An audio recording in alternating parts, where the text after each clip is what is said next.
Bom dia, meus irmãos. Graça, paz, misericórdia do Senhor. Quero convidar os irmãos a ficar em pé. Vamos começar a adorar o Senhor, cantar, louvar e adorar ao Deus vivo que tem trabalhado em nossas vidas.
Eu quero te convidar agora a fechar os seus olhos e começar a louvar o Senhor em oração, falando com Deus por que você veio nessa manhã, o que te trouxe aqui nessa manhã, te convidar a trazer todas as suas dúvidas, as suas ansiedades, os seus motivos de louvor, as suas alegrias, enfim, tudo aquilo que você pode contemplar, trazer a presença de Deus, para que você continue louvando ao Senhor.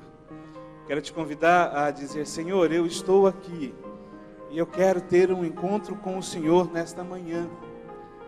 Senhor, eu preciso do Senhor nesta manhã, não só hoje de manhã, como durante toda a minha vida. Quero te convidar a estar na presença de Deus pelo sangue de Jesus Cristo, esse novo e vivo caminho que nos trouxe a presença de Deus. Paizinho, nós vimos aqui, porque não há melhor lugar para estar do que a Tua presença. Davi já dizia isso, Deus: melhor um dia na Tua presença do que outros tantos aí fora.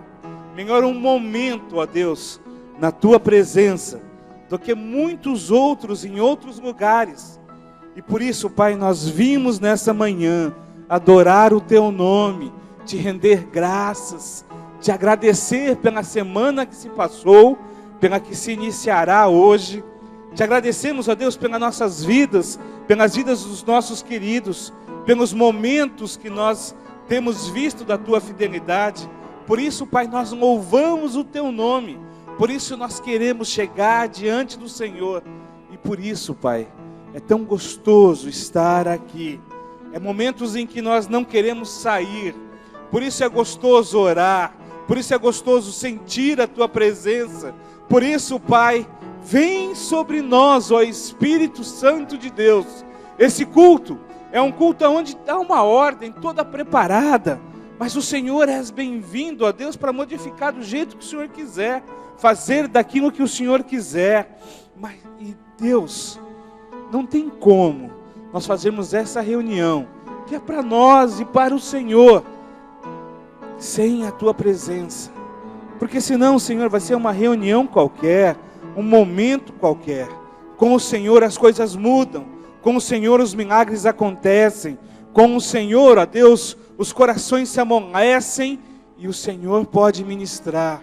Por isso, Paizinho, és bem-vindo, és bem-vindo. O Senhor é muito bem-vindo aqui, Deus.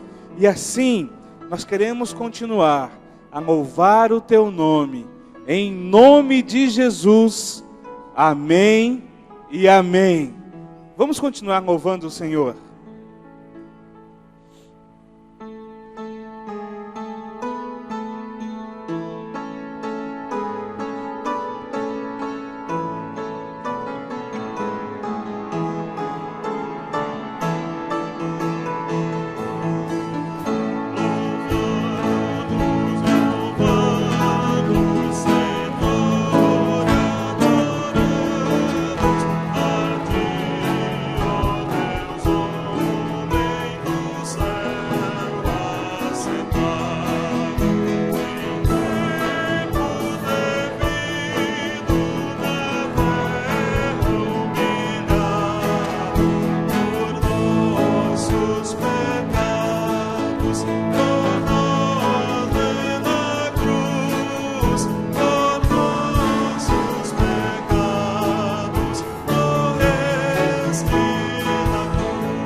Glória a Deus. Glória a Deus. Você já pensou, você pode se sentar.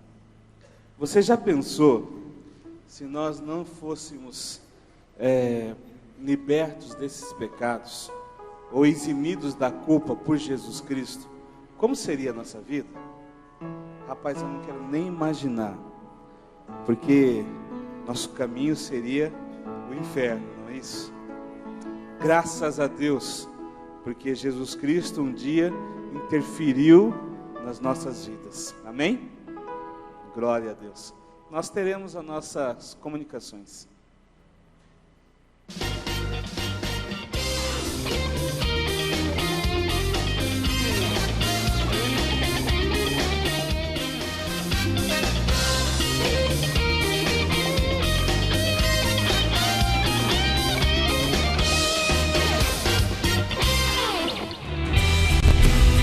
Olá, seja bem-vindo à Primeira Batista. Está no ar nosso informativo. Fique atento.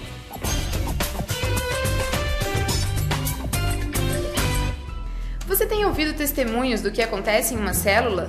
Das amizades, dos milagres, da comunhão, mas ainda não faz parte de uma?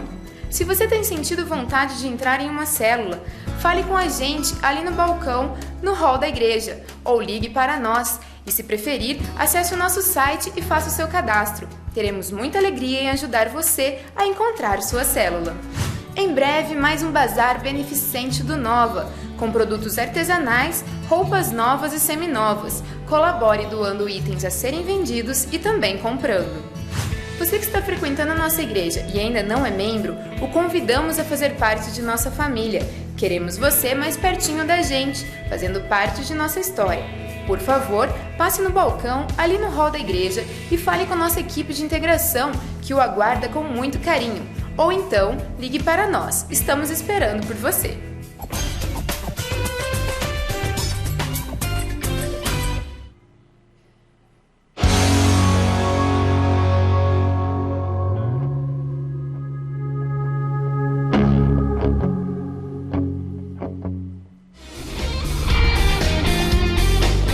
Nosso informativo termina aqui. Para rever essas e outras notícias, veja o seu boletim ou acesse o nosso site, primeirabatista.org.br. E se você ficou com alguma dúvida, por favor, entre em contato conosco. O nosso telefone é o 3041 4444. E lembre-se, somos uma igreja apaixonada por Deus e por pessoas.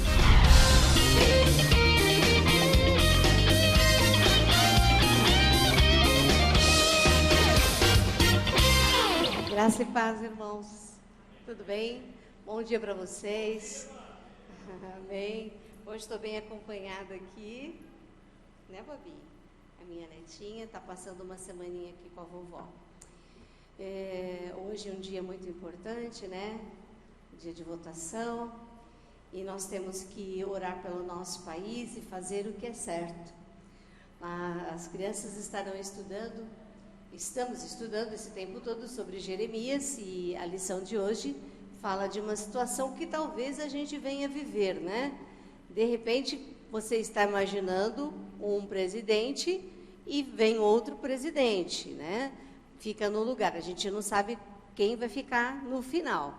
Mas às vezes a gente pode não gostar. Na época de Jeremias, o povo não queria se subjugar, apesar que eles estavam ali em Jerusalém, eles não queriam se subjugar a um outro povo, eles haviam pecado e Deus falou que eles estariam então sendo levados cativos para a Babilônia. E Jeremias, ele fazia um sermão muito estranho, ele falava, gente, todo mundo tem que gostar da Babilônia, todo mundo orem por Babilônia, fiquem comportados lá, tá? Cresçam, casem, façam seus negócios. Como que um profeta pode falar para o povo isso, para gostar da Babilônia? Eles não estavam sendo levados cativos para lá? Não é incoerente? Mas Deus falou para Jeremias, e quando Deus dá uma mensagem para um profeta, para o profeta do Senhor, ele não pode ter medo, não pode ter vergonha, ele precisa enfrentar. E Jeremias fez isso, sabe o que fizeram com ele? O povo dele jogou ele num buraco. E ele, por quê? Porque ele falou assim, se vocês não obedecerem e ficarem em Jerusalém, Jerusalém será destruída. E eles não ouviram, jogaram Jeremias lá dentro do buraco. E depois o rei Nabucodonosor é quem livra ele de lá. Colocaram depois ele de novo numa cela, fizeram ele sofrer barbaridade. E um rei ímpio, de um povo ímpio, foi quem cuidou de Jeremias. Então, quando o mensageiro do Senhor tem que entregar uma mensagem, ele não pode ter medo, ele tem que entregar a mensagem. Ele pode receber, assim, coisas contrárias, né, do próprio povo, mas Deus vai livrá-lo, nem que seja pela mão de um ímpio. Olha que mensagem maravilhosa, né? Ele estava em boas mãos, Jeremias estava em boas mãos, né? E nós também estamos, dependendo se estivermos no centro da vontade de Deus. Jeremias sofreu muito, então muitas vezes o mensageiro sofre e é porque ele está fazendo a vontade de Deus. Nem sempre o fato de você estar sofrendo em tribulação pode ser resultado de pecado. Às vezes são situações que realmente aparecem, ali a gente não tem muito o que fazer.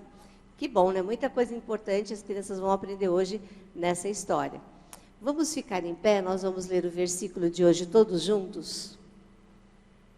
Isso. Mas eu, o Senhor, o protegerei, e você não será entregue nas mãos daqueles de quem está com medo.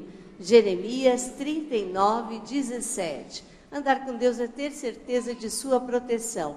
E nós esperamos que o nosso Brasil seja lá quem fique como presidente, que o Senhor execute esta palavra de profecia que foi sobre Jeremias, que esteja sobre o povo cristão, sobre os pastores também, sobre todas as pessoas. Nós esperamos que Deus faça isso conosco. Vamos orar? Pai querido, muito obrigada, Deus, porque o Senhor cuida de nós. Nós não precisamos ter medo. Quando falarmos a verdade, quando entregarmos a Tua mensagem, o Senhor vai nos proteger. Mesmo que o nosso povo não queira, o Senhor vai levantar alguém, mesmo ímpio, para cuidar de nós. O Senhor cuida e nós estaremos sempre em boas mãos. O Senhor é um Deus maravilhoso. Que a Tua mão abençoadora continue sobre os nossos queridos facilitadores. Que o Senhor abençoe, que eles possam hoje falar, ó Deus, a Tua mensagem. Que o Teu Espírito Santo esteja agindo naquela hora. Não só sobre os facilitadores, mas sobre as crianças. Que elas amem o Senhor e que elas amem fazer a Tua vontade. Que elas acreditem que elas estarão em boas mãos se estiverem com o Senhor. Esse é o nosso desejo, Pai. Nós Te pedimos em nome de Jesus. Amém. Ok, vamos receber os pré-adolescentes. Depois as crianças. As crianças segurem aí.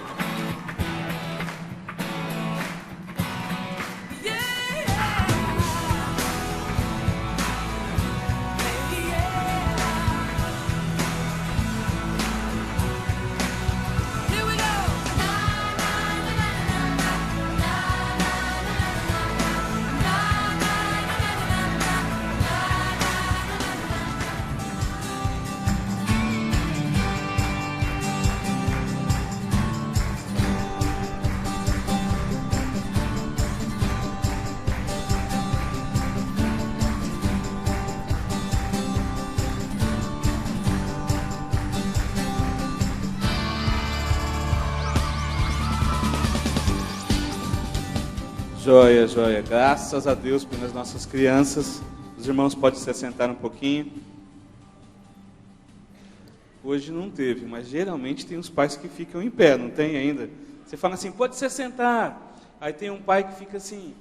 Aí fala, irmão, pode se assentar um pouquinho, irmão. Aí o cara está ainda assim. E quando não é, os avós, né? Eu vejo um dia que eu vou ser avô ainda.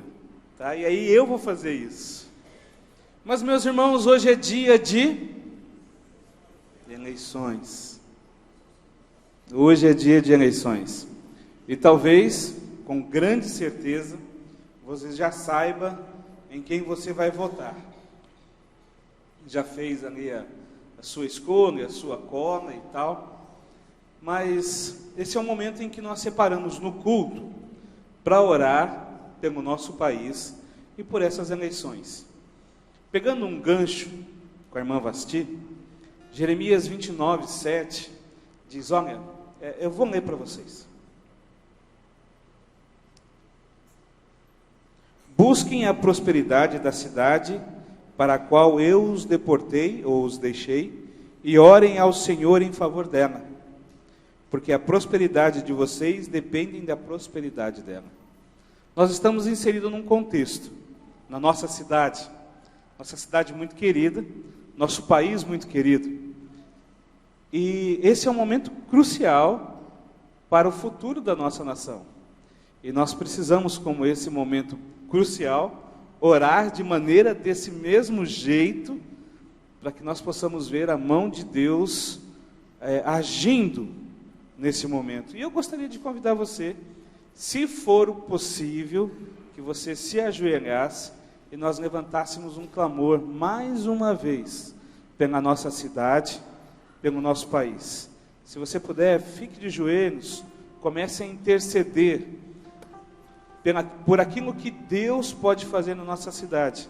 Eu vou chamar o pastor Jean para que nos eleve a Deus em oração, nos dirija a Deus em oração nesse momento, e que você acompanhe isso com o coração bem quebrantado diante do Senhor.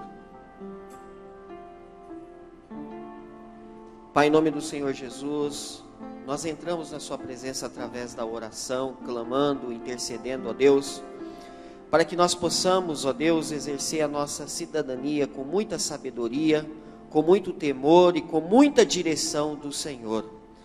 Ó Pai, ó Deus, nós não temos o poder para enxergar o futuro, mas nós conhecemos o Deus que escreve o futuro.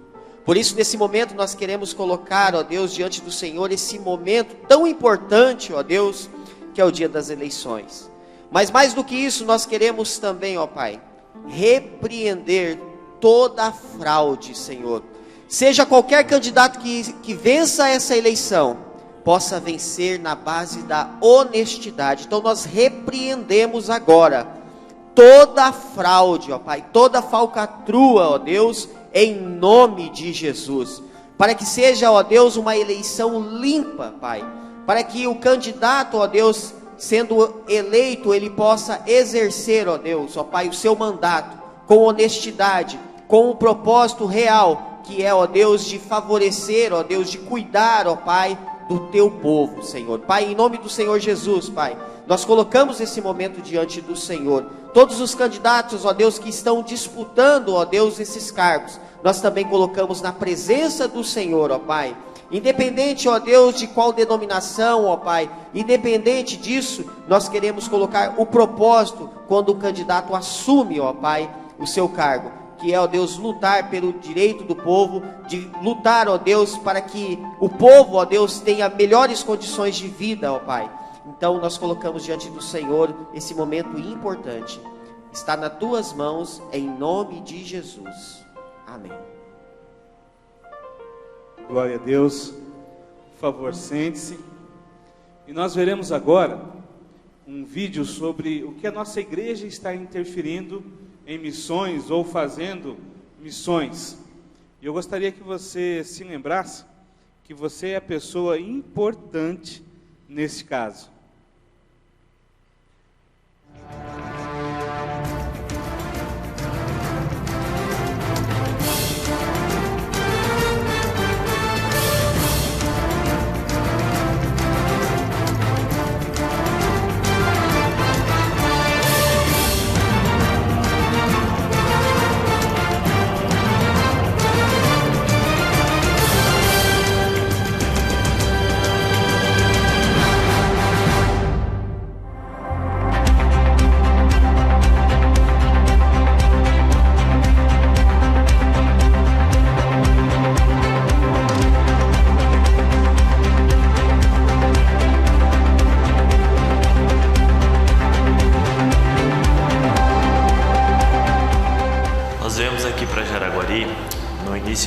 Desse ano de 2014, aceitando o desafio que nos foi colocado para que nós implantássemos aqui na igreja modelo de célula, na visão do MDA, com discipulado e trabalhando em célula.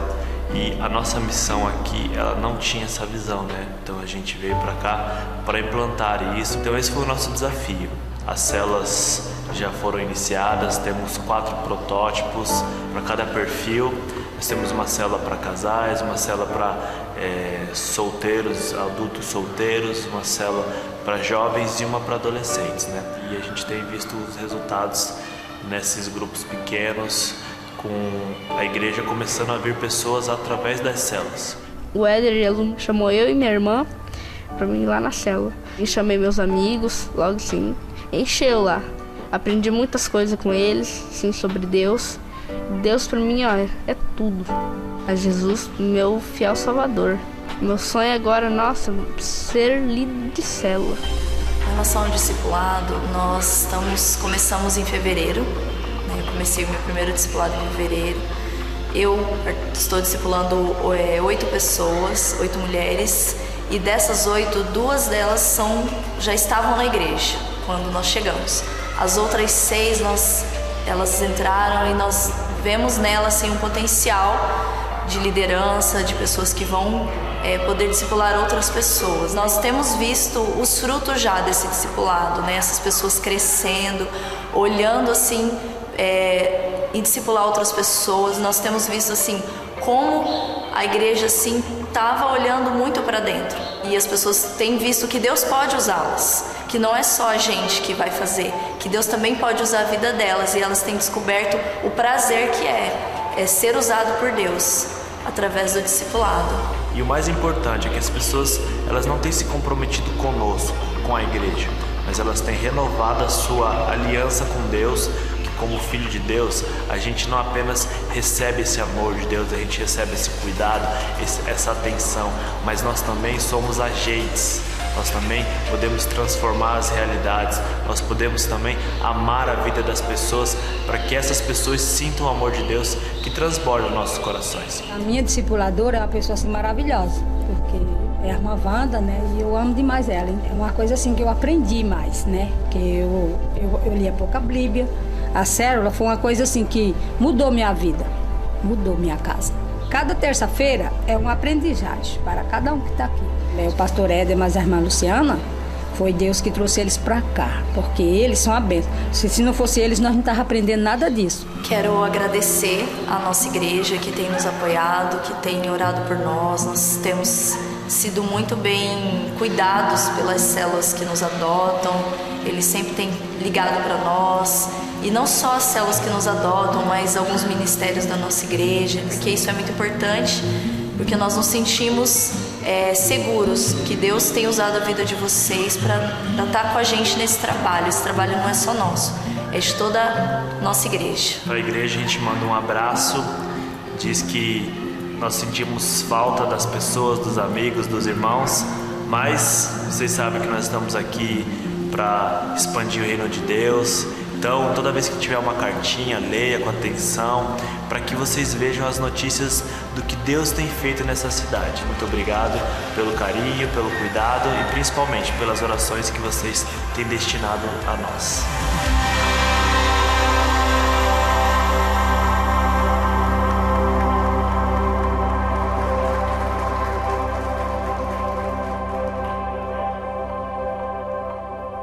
Amados, que gostoso. Quem conhece o Éder, o famoso Éder Bonito, por favor? E a Luciana?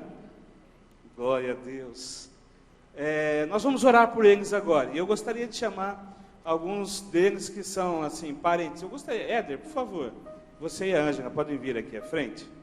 O Éder e a Ângela são os pais do Edinho, que de Edinho não tem mais nada, né? É o Éder Bonito, Pastor Éder, como foi chamado. Quero que vocês representem. Cara, a gente perde palavras quando vai falar de alguém tão perto da gente, que está envolvido em missões. O sonho deles é plantar uma igreja em célula. E eles foram designados ali para Jaraguari, para começar uma experiência. E eu acompanhei o coração do Éder e da Ângela de felicidade e um pouco de tristeza. As dores de parto para deixar os filhos, que se tornaram filhos, para ir, mas a alegria de vê-los como missionários e o trabalho que eles estão fazendo. É muito bom a gente poder acompanhar isso. Cara, como é bom poder ver a maturidade que estão os filhos deles e como eles estão ganhando vidas. Não é isso? Vocês conseguem orar? Você consegue orar, Éder, por eles? Então tá. O Éder é sempre esse cara assim, mais razão, sabe? Eu choro e ele fica assim, sim senhor, pastor. Né? Então, ora por eles, por favor. Senhor Deus, muito obrigado por essa oportunidade, Senhor Deus, de estar na Tua presença. Senhor Deus, quero colocar assim diante do Senhor meus filhos, Senhor Deus, o Éder e o Luciano, Senhor Deus, que são Teus filhos amados também, Senhor Deus. Que o Senhor possa estar alcançando eles através do Teu amor, Senhor Deus. Senhor Deus, que através da vida deles outras pessoas possam chegar a Ti, Senhor Deus. Que a vida deles possam influenciar pessoas, Senhor Deus. Que eu conheço o coração do meu filho, Senhor Deus. Conheço o coração da Luciana também, Senhor Deus. Mais do Éder, Senhor Deus. Eu sei que ele tem um coração grande, um coração protetor mesmo, Senhor Deus. Que o Senhor possa realmente influenciar mesmo, Senhor Deus, a vida dele e em outras pessoas, Senhor Deus. Senhor Deus, que aquela comunidade de Araguari, Senhor Deus, possa realmente sentir a presença do Senhor a cada dia, Senhor Deus. E que nós, como igreja mãe, Senhor Deus, possamos dar todo o apoio, todo o suporte necessário para eles e para todos os missionários dessa igreja, Senhor Deus. É nesse momento, Senhor Deus, que nós vemos quão grande é a primeira igreja batista, o cuidado que ela tem com os seus missionários, Senhor Deus. Que a igreja possa continuar tendo essa mesma visão, Senhor Deus. É a minha oração em nome de Jesus, amém. Glória a Deus, pode se sentar. Eu quero convidar agora as pessoas que vão ajudar a servir a ceia, por favor, tomem seus lugares. E durante esse cântico, nós vamos trazer ao Senhor as nossas ofertas, nossos dízimos, o real missionário, as ofertas que você tem alçado ao Senhor, e vamos adorar o Senhor agora com aquilo que Ele tem nos dado, em retribuir ao Senhor o que Ele tem nos dado.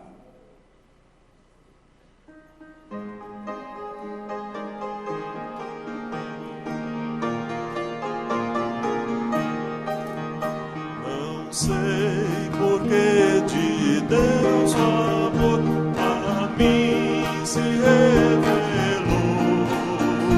por que razão o Salvador pra si me resgatou. Mas eu sei que tenho crido, desconhecendo que é poderoso para guardar o meu tesouro até o dia final. Ignoro como o Espírito convence-nos do mal, revela Cristo, Verbo, seu Consolador real. Mas eu sei que tenho crido, descompensado, em pé, poderoso, guardar o meu tesouro até o dia final. Não sei o que de mal ou bem predestinado a mim, senão sou áureos dias ver até da vida ao fim. Mas eu sei que tenho crido, descompensado, que é poderoso guardar o meu tesouro até o dia final. E quando vem Jesus, não sei se breve ou tarde vem, mas sei que meu Senhor virá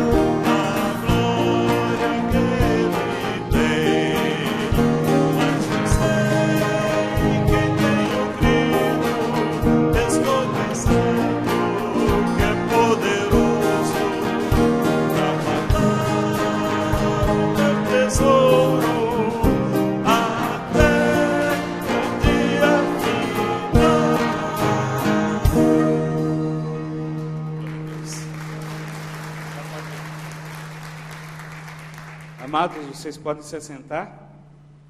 Nós vamos continuar louvando ao Senhor enquanto é distribuídos os elementos.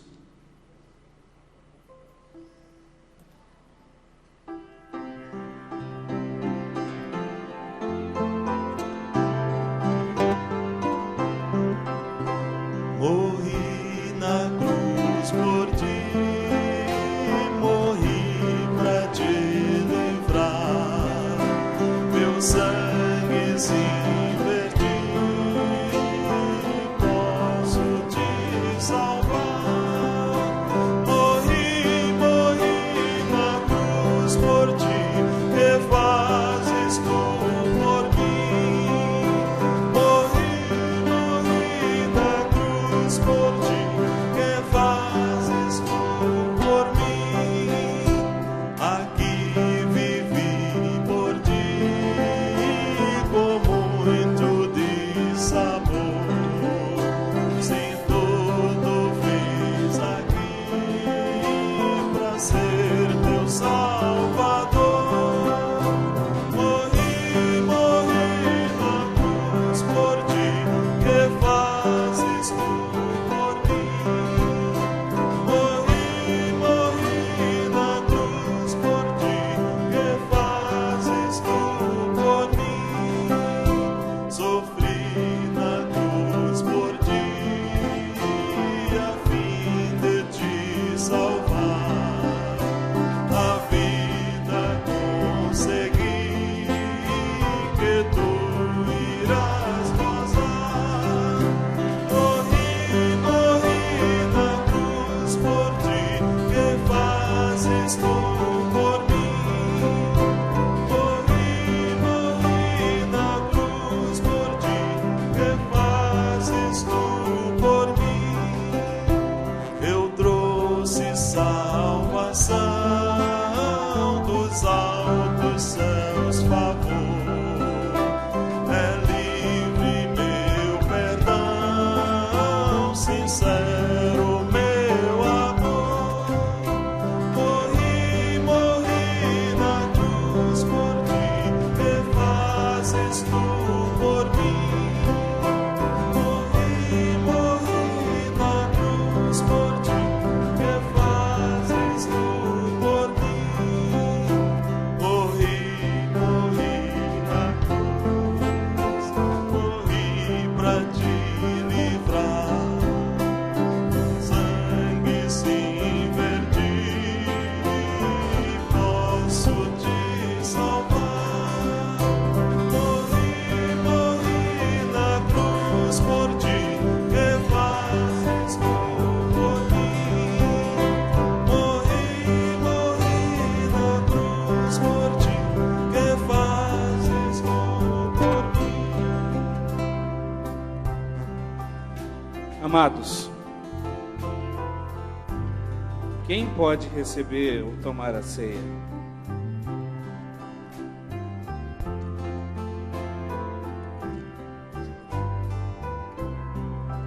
Aqueles que já aceitaram Jesus Cristo como Senhor e Salvador de suas vidas. Aqueles que estão em comunhão com a sua igreja, que fazem parte dessa comunhão com o corpo de Cristo. E aqueles que hoje olham para si e, se tem alguma coisa a acertar ainda, resolvem acertar a sua vida com Deus. A instrução bíblica é que examine-se o homem a si mesmo e coma. Não é que examine-se o homem e deixe de comer. Mas se você tem algo a acertar com alguém, quero te convidar a arrepender-se do seu pecado, fazer um acerto com Deus. E se essa pessoa estiver aqui, acerte-se com ela. Se não, faça um acerto dizendo: eu vou sair daqui e vou acertar isso na presença de Deus. Amém? Eu gostaria de saber se há alguém aqui que ficou sem receber um dos elementos. Por favor, dê um sinal de braço. Amém. O irmão aqui, por favor. Há mais alguém que ficou sem receber um dos elementos?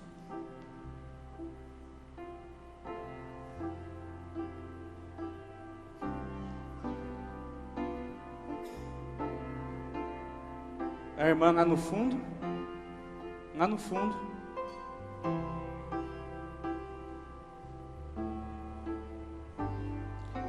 Uma pessoa ali à direita. Por favor, meu irmão, ajuda, né?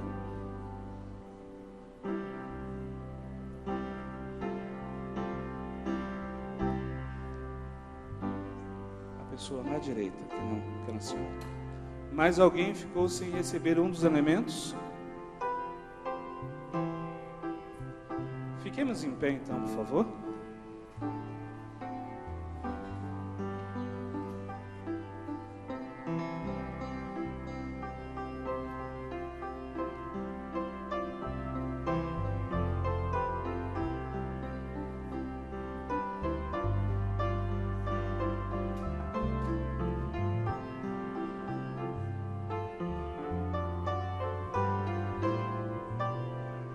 Obrigado, pastor Jean.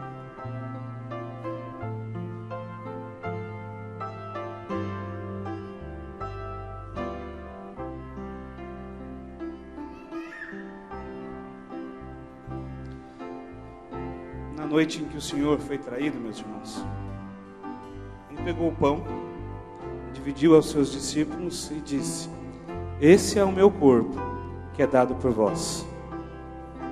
Em memória ao Senhor, comamos o pão.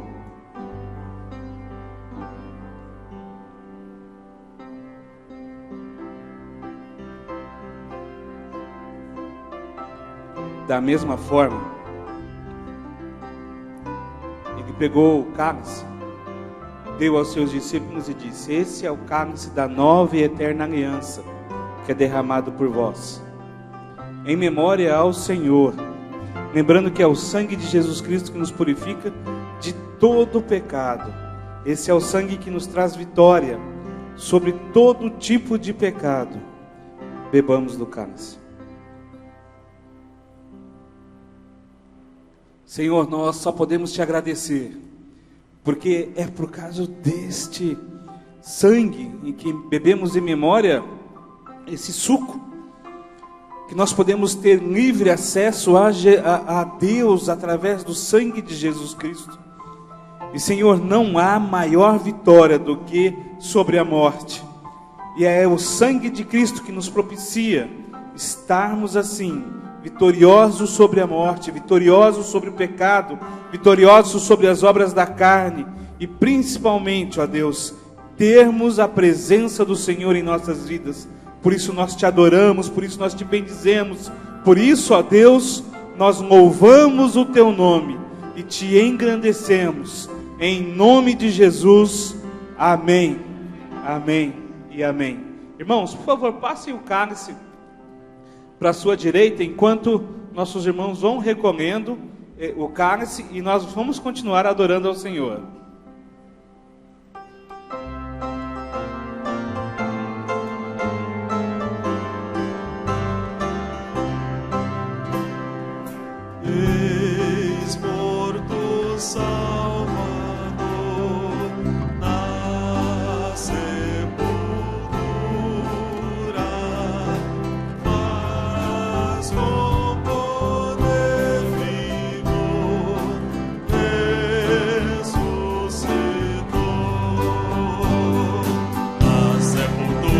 Saiu com triunfo e glória, ressurgiu,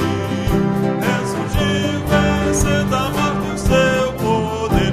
Pode agora todos vida conceder. Ressurgiu, aleluia, ressurgiu. Tomaram pregação sepulcro, mas tudo foi em vão para o reter. Da sepultura saiu, com triunfo e glória ressurgiu. Erga suas mãos, ressurgiu, vencendo a morte e seu poder. Pode agora todos vida conceder. Ressurgiu,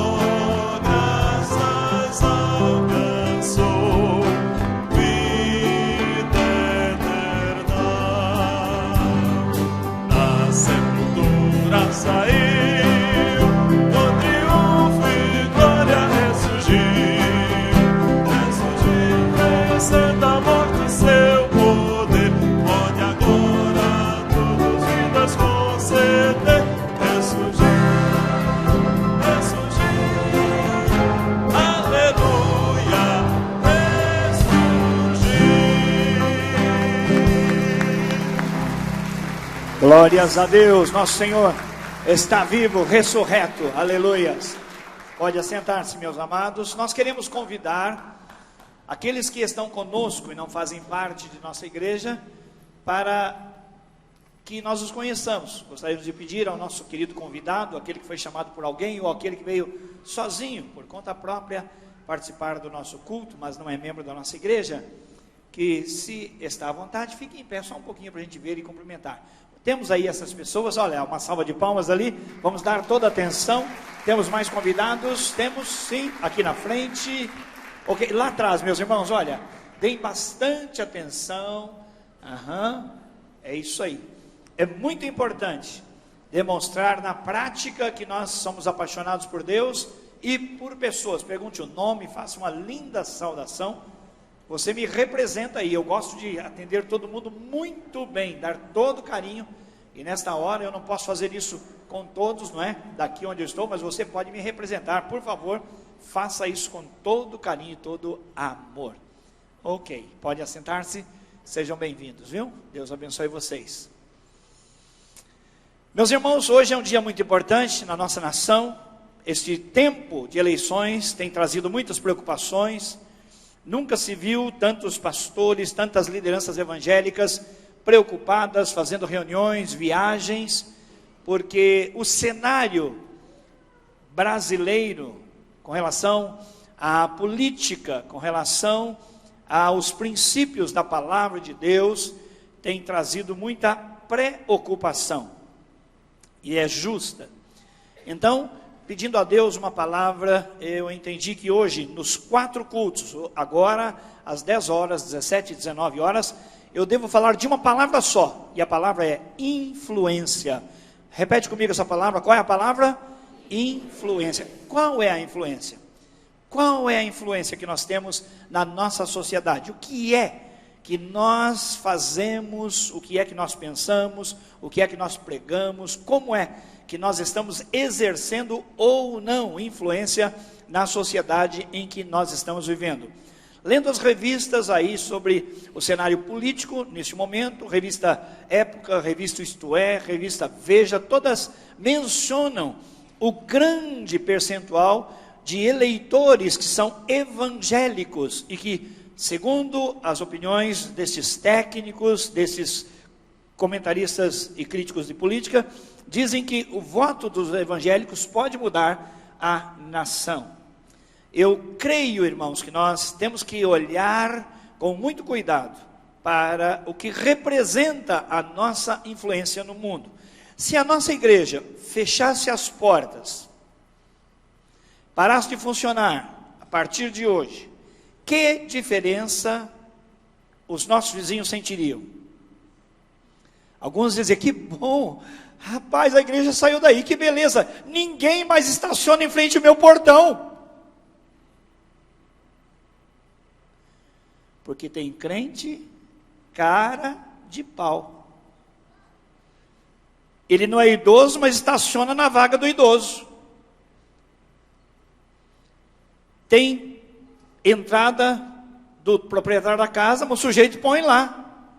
Então, irmãos, a nossa influência tem que ser alvo do nosso cuidado e análise. Porque já pensou a igreja fechar as portas e os vizinhos falam, graças a Deus. Já pensou os vizinhos dizerem em nome de Deus, graças a Deus, a igreja sumiu, eu só tinha problema com a igreja, porque eles faziam muito barulho aqui. Uma vez desceu um pessoal desse prédio e veio aqui e falou, pastor, nós queremos multar a igreja. Teve um casamento, soltaram fogos, viu? Minha netinha está doente. Como é que fica um negócio desse aí? Irmãos, qual é a influência da igreja na sociedade, na nossa vizinhança? E agora, saindo do ponto de vista institucional, a igreja como um todo, mas a igreja sou eu e é você. Diga, a igreja sou eu. Eu sou a igreja. Onde eu estou, aí está a igreja. E lá no trabalho, lá na repartição pública, lá na oficina, lá na faculdade, lá na vizinhança, onde eu vivo, eu saindo de lá, a igreja fechando lá em casa, a célula fechando lá em casa, o que isso representa para as pessoas? Que pena, aquela gente era tão boa, que gente gentil, olha como eles se amavam, como eles se preocupavam uns com os outros, que gente atenciosa.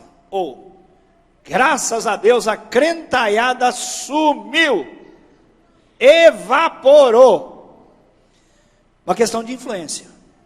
O que Deus quer para mim e para você, como presença pessoal do homem de Deus, a mulher de Deus, o discípulo, a discípula do Senhor Jesus, em relação à nossa influência. Vou pedir para a produção colocar no texto, aqui no telão, uma transparência, é uma opinião de um teólogo que morreu recentemente, John Stott. Eu tive a oportunidade de vê-lo, um homem santo de Deus, e ele tece o seguinte comentário a respeito de Mateus 5, 13 a 16, que é o texto que nós usaremos nessa manhã, salvo e luz.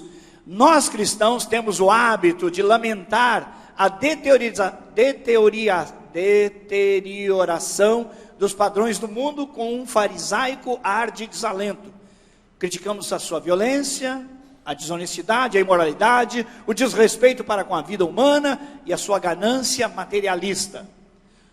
Nós dizemos, o mundo está afundando cada vez mais. Dizemos com um encolher de ombros, mas de quem é a culpa? Quem é o responsável por isso? Vamos colocar a coisa da seguinte maneira: se a casa fica escura ao cair da noite, não faz sentido algum culpar a casa, pois é isso que normalmente acontece quando o sol se vai. A pergunta a fazer é, onde está a luz? Ou seja, ele está dizendo, o sol foi embora, a casa fica escura. Porque a casa está escura, nós vamos culpar a casa, mas que casa escura? Não.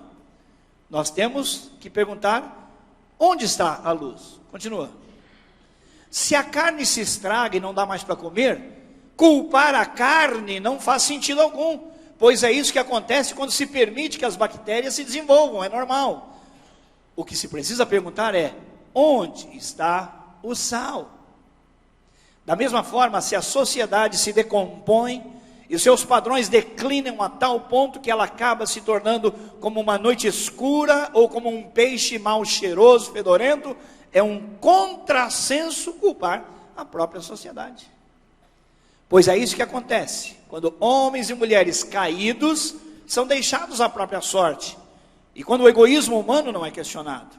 A verdade é, onde está a igreja? Por que o sal e a luz de Jesus Cristo não estão impregnando e transformando a sociedade? Pode continuar. Na verdade, é pura hipocrisia da nossa parte erguer as sobrancelhas com ar espantado, sacudir os ombros ou cerrar o punho. Que raiva, que ira. O Senhor Jesus disse que nós tínhamos de ser sal e luz no mundo. Na verdade, disse, vós sois. Portanto, se a escuridão e a decomposição existem, a falha é nossa e temos de assumir a culpa. Esse texto está no livro Mentalidade Cristã de John Stott. E esta reflexão é que eu quero trazer para nós. Irmãos, eu tenho dito repetidas vezes aqui, não adianta culparmos os políticos pela corrupção,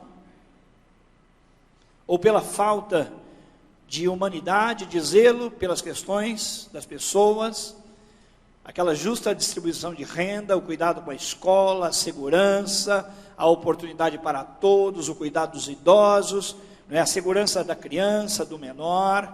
Tantos estatutos bem elaborados estão aí, mas cujo cumprimento não se faz presente na nossa sociedade. Vamos culpar a sociedade, sim ou não? Não. Vai culpar a casa porque ela ficou escura? Não. Tem que perguntar onde está a luz. Vamos perguntar a carne por que ela apodreceu, se esse é o natural? Não. É onde está o sal.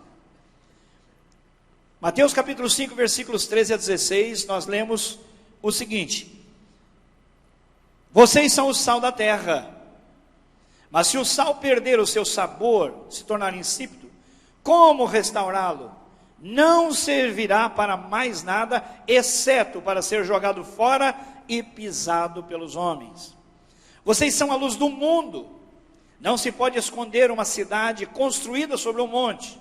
E também ninguém acende uma candeia, uma lanterna, uma lamparina, e a coloca debaixo de uma vasilha. Ao contrário, coloca no lugar apropriado, e assim ilumina a todos os que estão na casa. Assim, é assim que Deus quer. Brilhe a luz de vocês diante dos homens, para que vejam as suas obras, e glorifiquem ao Pai de vocês que está nos céus.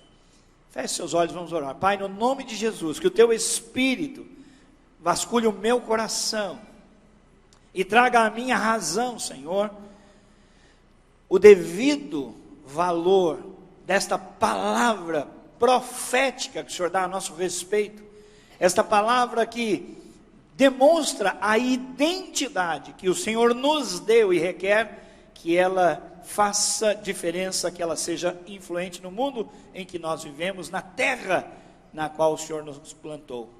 Pedimos que a tua misericórdia nos acompanhe e que nós saiamos daqui, Senhor, desajeitados, que nós saiamos daqui santamente incomodados, porque o Senhor nos colocou como sal e luz.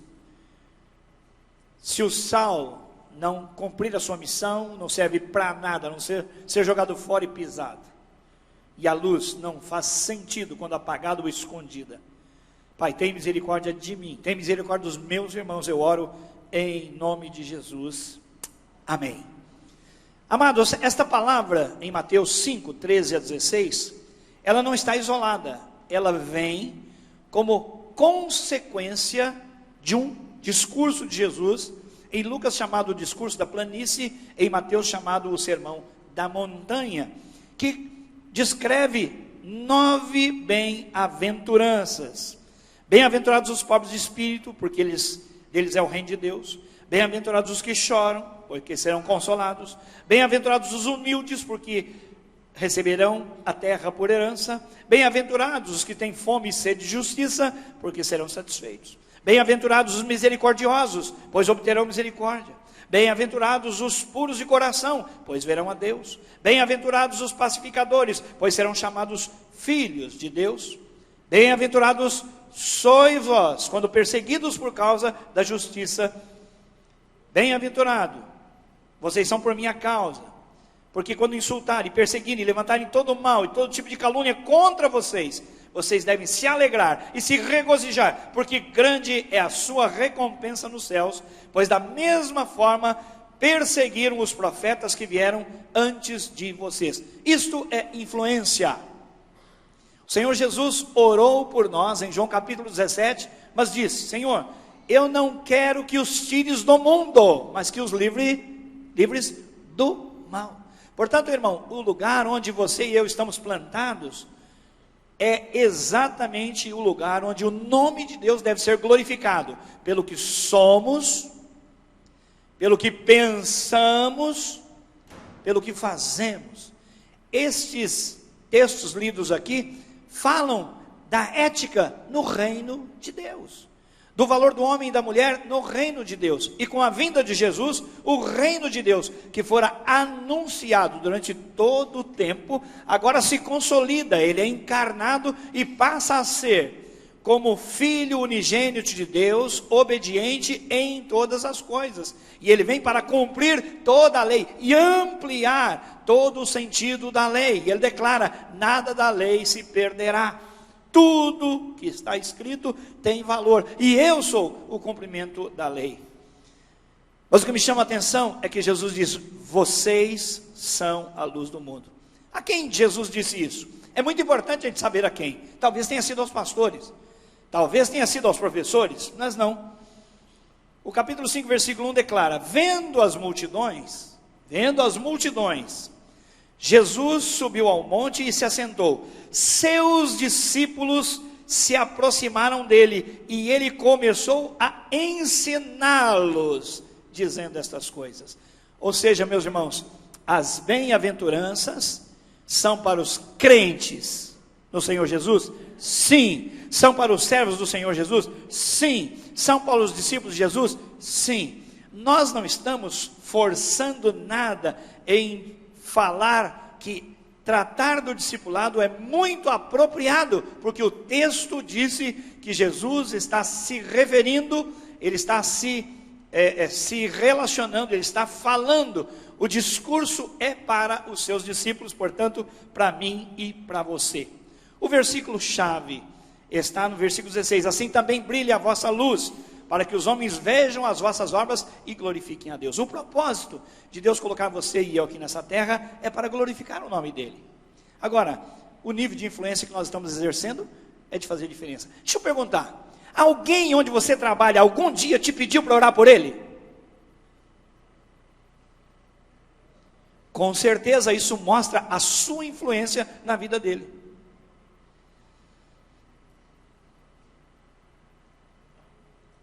Alguém da sua família, sua vizinhança, um dia te procurou e falou assim: me ajuda, eu preciso de orientação. Já aconteceu isso? Se não aconteceu, lamente e chore. É o que eu tenho de fazer. Porque a vida cristã é para influenciar o mundo com os valores do reino de Deus. Meter o bumbum nessa cadeira aí e gastar 50 anos da sua vida pode ser uma tremenda bobagem, uma perda de tempo. Podia estar dormindo, descansando domingo de manhã, você trabalha muito. Não exercer a influência no reino de Deus é coisa séria, e nós vamos prestar contas por isso.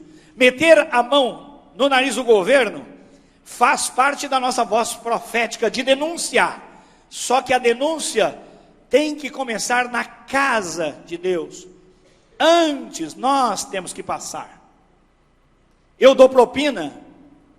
Eu estou numa lista de pagamentos porque alguém me colocou lá. Eu sou um funcionário fantasma. Eu recebo por fora. Eu dou bola quando eu vou vender. Eu vendo sentença. Eu trabalho de maneira que o nome de Deus tem que ficar corado de vergonha. Passei um dia brincando e disse assim: pelo amor de Deus. Tem algumas pessoas que usam algumas roupas que o Espírito Santo devia pôr uma peruca loira para disfarçar. Porque a Bíblia diz que o Espírito Santo anda conosco, né? E tem roupa, e tem situações, não só a roupa, mas tem conduta que o Espírito Santo precisaria colocar uma peruca, né? Para disfarçar. Quem convive comigo? Meu marido, minha mulher, meus filhos. Que influência de Deus há na vida deles por minha instrumentalidade? Vocês são o sal. No mundo antigo, irmãos, os romanos diziam que não havia nada mais puro que duas coisas: o sol e o sal. O sol, porque ninguém o toca, ninguém manipula o sol. Você convive com o sol e usufrui do bem que o sol traz para a vida. Da mesma maneira, o sal, porque vem do mar, imenso, grande, não é? Naquela época, não poluído absolutamente, não é? Mas o sal tem essa função de dar sabor. Quantas irmãs aqui usam sal? Levante a mão. Irmãs, as irmãs gostam quando o sal está faltando ou quando ele está a mais? Nenhum nem outro. O sal tem que estar no ponto. Então, a minha vida e a sua não pode ser aquela vida de sal insípido que nunca aparece no seu ambiente de trabalho ou na sua casa. Precisa aparecer. Não pode ser exagerado. Sal e exagero provoca sede, às vezes faz as pessoas passarem mal. Quem tem pressão alta então dispara, não é? Interessante que o sal tem uma função interna. Você não vê o sal, mas o resultado da ação do sal é totalmente perceptível. Você dá uma garfada de comida e fala: faltou sal, está esquisito. Muito legal, mas faltou sal. O mundo tem percebido a nossa ausência muitas vezes. E quando o sujeito é pegajoso, é chato, mais que cristão, é um religioso que não respeita limite, que fala, que é inoportuno, muitas vezes esse sal vai trazer um pouco de complicação. Nem muito nem pouco, na medida certa. Deus nos deu um espírito de moderação, e nós precisamos ser sal para temperar, para dar sabor, para deixar a repartição pública, o nosso ambiente de trabalho, a oficina, o joguinho de futebol, os amigos, a vizinhança, o relacionamento familiar gostoso, temperado. Onde eu estou, a coisa tem que funcionar bem. Por quê? Fui plantado ali, fui colocado ali para dar sabor. O sal preserva, não é, o apodrecimento. Antes de haver a geladeira, você se lembra? Uso de muito sal. No interior ainda se usa em determinadas situações muito sal. Para quê? Para que não haja o apodrecimento da carne. Porque deixando a carne por si só, claro, né, ela vai apodrecer. Então, nós fomos colocados no mundo para não cooperarmos, mas para sermos eficazes, para não haver apodrecimento. As coisas que eu faço, ou que eu falo, as piadas que eu conto, remetem a minha vida a uma vida que demonstra esse tipo de qualidade? Ou não? Quando eu falo das pessoas, como é que eu falo? Eu falo bem? As pessoas estão acostumadas a me ouvir falar bem, usar a minha boca de modo nobre, para exaltar, para encorajar, para trazer vida, para trazer uma palavra de bênção, ou da nossa boca só sai resmungo, xingamento, chateação, e o cara diz, ó, esse crente é um chato.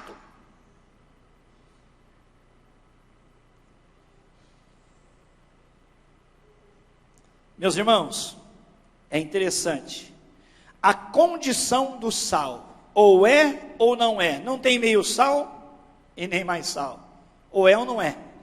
O Senhor Jesus disse, se o sal perder a sua propriedade, ele perde a razão de existir, ele não serve para mais nada, a não ser jogado e pisado pelos homens. Era comum naquela época, né? Ali na Palestina eles traziam muito sal de algumas regiões, onde o sal não era puro, por isso ele perdia a sua eficácia. O Mar Morto, vocês conhecem, também chamado Mar de Sodoma, era um mar impuro, e assim, o sal que era retirado lá, logo perdia o seu sabor, e então era jogado fora. Às vezes em escadas escorregadias, se jogava sal, para as pessoas não escorregarem.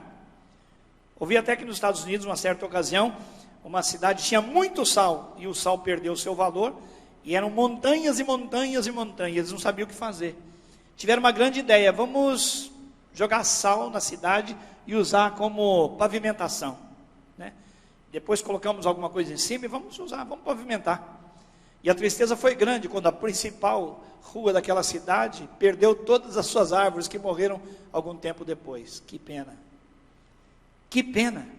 Que pena que o Senhor Jesus tenha que me chamar a atenção de um ponto tão relevante. A minha vida vale ou não vale a pena? Eu sou sal ou não sou? O texto não diz, vocês devem ser. O Senhor Jesus olhou para os discípulos e disse, vocês são. Porque todo aquele que segue o Senhor Jesus já foi revestido do poder de Deus, foi transformado numa nova criação e agora tem, por natureza, o privilégio e a responsabilidade de exercer influência. O sal, como eu mencionei, mostravam para a sociedade daquela época como as coisas eram puras. É difícil a gente fugir deste conceito também, de que o sal tem de trazer uma consciência de pureza. Se eu levo a minha vida de qualquer jeito, sem demonstrar nenhum tipo de pureza, que diferença eu faço no mundo? O segundo exemplo que Jesus diz é o da luz. É o da luz. E ele diz assim, olha, não se pode esconder uma cidade que está no topo da montanha. Ele está falando da visibilidade. Se o sal é um elemento que age internamente, a luz age externamente. O sal está nos alimentos, embora você não veja, mas está lá, fazendo diferença. Agora, a luz tem uma vocação diferente. A luz coopera na visibilidade. A luz, ela esclarece aquilo que está em oculto. Quando lá em Efésios capítulo 5, o apóstolo Paulo começa a falar da nossa vida, ele diz que nós não devemos ser como aquelas pessoas que vivem na escuridão, porque Cristo vai nos iluminar. A nossa vida deve projetar luz no nosso ambiente. E quando você tem um ambiente escuro, as pessoas tropeçam e caem. Quando não há luz, as pessoas não sabem onde pisar, não há segurança, não há direção. Por isso é que nós fomos chamados para dar luz, visibilidade, condição das pessoas saberem onde estão pisando. Luz traz a noção de esclarecimento, sair da ignorância e conhecer. A luz no Antigo Testamento é usada como conhecimento de Deus. O Senhor é a minha luz. Eu, em Deus, conheço a Deus, conheço a mim mesmo e conheço ao meu próximo, para então intervir, ajudar e cooperar. Então a luz, irmãos, é muito interessante. Ela tem um valor externo, mas não chama a atenção para si. O versículo 16 diz que os homens devem, por nossa visibilidade, aquilo que nós damos de visibilidade às pessoas, glorificarem a Deus e não a nós. Veja como esse cristão é autêntico. Não, que Deus maravilhoso esse homem serve. Não é isso? Essa é a verdade. Então Deus não chama atenção para a luz. O sol é uma bênção, sim ou não? Ele ilumina, sim ou não? Quando eu viajo à noite, aliás, eu nem viajo mais à noite, porque eu fiquei um pouco mais responsável. Antes eu só viajava à noite, depois até que eu vi que era irresponsabilidade, colocar minha família em risco. Mas quando você sai 4 da manhã, para pegar já logo o amanhecer, 5 horas da manhã, você percebe que o sol chega, então tudo fica claro. Os perigos da estrada, os animais na pista, buracos, tudo isso fica à luz, né, do sol. Agora você não fica olhando o sol. Você não tem necessidade de olhar o sol. Mas você olha para os benefícios que o sol exerce. Assim, a minha e a sua vida não devem ser ponto para verem. Não é para sermos nós vistos, mas para nós iluminarmos o nosso derredor, a nossa ambiência. Por isso o Senhor Jesus, ele diz que dentro de uma casa, a luz, a fonte de iluminação, não é? A candeia, por exemplo, deve ser colocada num ponto onde ilumina toda a casa. Ninguém liga uma lamparina, ninguém liga um lampião e depois fica olhando o lampião, a lamparina, não. Ele, depois de ligado, agora ele traz luz sobre o ambiente. Aí nós nos movemos, nós pegamos o que precisamos, nós tomamos os devidos cuidados no ambiente. Assim deve ser a nossa luz. A luz que há em nós vai trazer clareza para o ambiente, para os relacionamentos. O foco não é sermos vistos, mas o foco é darmos às pessoas a oportunidade de verem coisas diferentes. A igreja está influenciando nessas eleições? O que você acha? Eu creio que sim. Eu creio que nós já fizemos muita diferença na eleição passada. E nós devemos continuar fazendo isso. Irmãos, é muito importante que nós sejamos corretos. E que nós façamos da oração, da dependência de Deus, o melhor caminho para definirmos em quem nós vamos votar. Eu não consigo acreditar. Eu acho impossível que aqui algumas pessoas recebam benefícios diretos ou indiretos, mas que não são éticos, para fazerem parte de esquemas. No nome de Jesus, eu não acredito. Eu não conheço e não acredito. Mas, ontem ouvindo alguém disse, olha, conversei com fulano, chegou feliz e falou assim, ó, R$150 eu ganhei, agora eu já tenho candidato. Não é daqui da igreja. R$150, ó aqui, ó, agora eu já tenho candidato. Irmãos, isso não pode acontecer de modo tão direto e muito menos indireto. Deus é juiz. E Ele sabe o que se passa dentro do meu coração. Eu sou quem Deus vê no oculto. A pergunta é: quem sou eu quando ninguém está vendo? É impossível, Deus sabe. A nossa influência, irmãos, ela deve ser percebida na nossa vida no trabalho. Se você é um empresário, um profissional autônomo, se você pode abençoar as pessoas, dê um pouco a mais às pessoas que precisam e tire de você. O pastor bateu duro porque ele não é profissional autônomo, né? Eu faço isso comigo constantemente. Às vezes eu ganho algumas ofertas e imediatamente, não é constante, mas quando eu recebo uma oferta eu pergunto: Deus, quem é o dono dessa oferta? E Deus mostra a ti e a mim onde aquele dinheiro vai chegar, porque eu não estou com a minha conta no vermelho, eu não preciso comprar mais 10 calças, nem 25 sapatos, eu não preciso trocar de carro, e a minha vida vai bem, graças à misericórdia de Deus. Então esse dinheiro não é meu.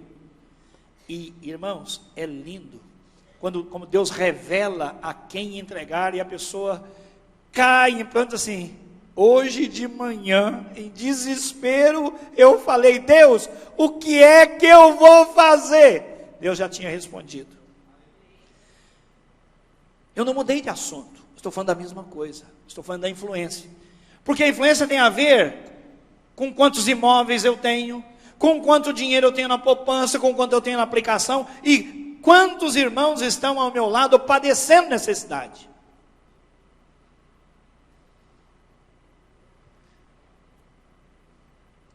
Deus é juiz.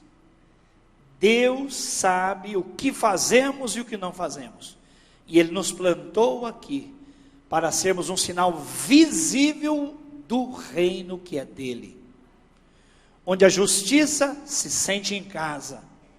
Onde a verdade é regra áurea.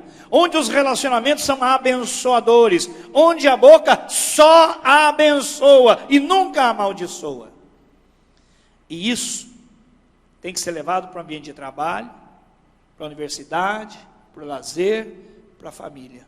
Irmãos, não adianta acender uma lamparina a meio-dia. Ela não tem valor algum. Mas uma centelha, um palito de fósforo na escuridão vai fazer muita diferença. Se você se sente muito pequenininho, não subestime a sua identidade. Deus chamou você para tornar o nome dele conhecido e para glorificá-lo. E a sua mulher é a primeira pessoa que tem que dizer: graças a Deus por este marido. Ele me influencia, ele me leva para Deus. Graças a Deus por esta esposa. Esta mulher é sábia e edifica o nosso lar. Eu devo muito da minha vida, da vida dos meus filhos, a esta mulher. E isso entre pais e filhos. Irmãos, não vamos levar nossos relacionamentos no mais ou menos. Vamos buscar ser discípulos fiéis, aplicados, influenciando. Nós somos chamados para influenciar e não simplesmente para lamentar o estado em que estão as coisas. Seja lá em casa, seja no trabalho, seja no lazer, na repartição pública, seja nos cargos políticos, onde Deus nos colocar. Irmãos, na área de comunicações, precisamos de gente assim. No professorado, na academia, precisamos de gente assim. Irmãos, nos tribunais, precisamos de gente assim. Irmãos, nos hospitais, na saúde, precisamos de gente assim. Irmãos, em todo o segmento da sociedade, nós precisamos de homens e mulheres, discípulos leais, que saibam porque foram chamados e estão fazendo diferença, que se torne comum, em qualquer lugar as pessoas dizerem: posso ter uma palavrinha com você? Estou precisando de uma oração, e eu sei que você é um homem de Deus, uma mulher de Deus, um senhor, uma senhora, um jovem, uma criança diferente. Nós não podemos simplesmente concordar com esse discurso dizendo: Onde nós vamos parar, hein? O John Stott fala que a gente faz assim: levanta a sobrancelha, mexe com os ombros.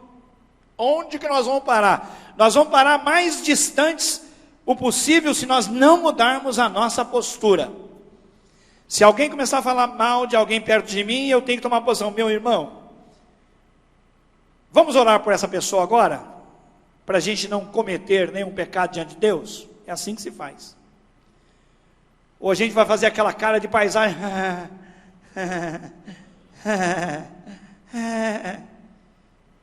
Em nome de Jesus, irmãos, vamos tomar postura. E desculpa a expressão, vergonha na cara. Para aqueles que já são escolados na vida de Deus e conhecem a vida de Deus. Com Deus não se brinca, Ele é Deus zeloso. E nos colocou aqui para fazermos diferença. Pergunte a você, qual é a diferença que eu estou fazendo onde Deus me plantou? Onde eu estou? Vamos ficar em pé, irmãos, e vamos orar. Senhor, tem misericórdia em primeiro lugar de mim, Gilson Breder. Eu é que preciso, Senhor, exercer mais influência. Eu é que preciso ser sal, Deus, para dar sabor, para mostrar pureza, Senhor, para preservar do apodrecimento. Senhor, eu que sou luz, luz para iluminar, luz para esclarecer, luz para trazer conhecimento de Deus, luz que torna possível as pessoas verem as boas obras na minha vida e em decorrência disso, glorifique o teu nome. Eu peço perdão, Pai, eu peço perdão por eu não ser um exemplo maior para os teus filhos, e eu quero, em nome de Jesus, ser mais rigoroso, mais cuidadoso, mais atento à palavra da profecia que o Senhor nos dá nesta manhã, e que não olhe o meu Brasilzão com olhos de escárnio, de vergonha ou de acomodação. Eu vou fazer diferença. Eu vou fazer diferença na corrupção, a menor que seja, de atravessar um sinal vermelho, de falar, dirigindo, falar ao celular. Eu preciso fazer essa diferença. Pai, no nome de Jesus, ajuda-nos nos contratos. Ajuda-nos, Senhor, em todas as áreas, em todos os segmentos, porque olhando a sociedade, eu já vi, há esquemas na saúde, há esquemas nos tribunais, há esquemas, Senhor, na construção, nas obras, há esquemas, Senhor, nos púlpitos, na religião, no sacerdócio. Pai, no nome de Jesus, me livra e livra os meus irmãos de toda impureza, Senhor, e que nós sejamos sal, sejamos luz, para a tua glória exclusiva. Oramos em nome de Jesus, amém e amém. Vai na graça, vai na misericórdia e vai no poder de Deus. Exerça com sabedoria a sua cidadania. Seja uma bênção nesse dia.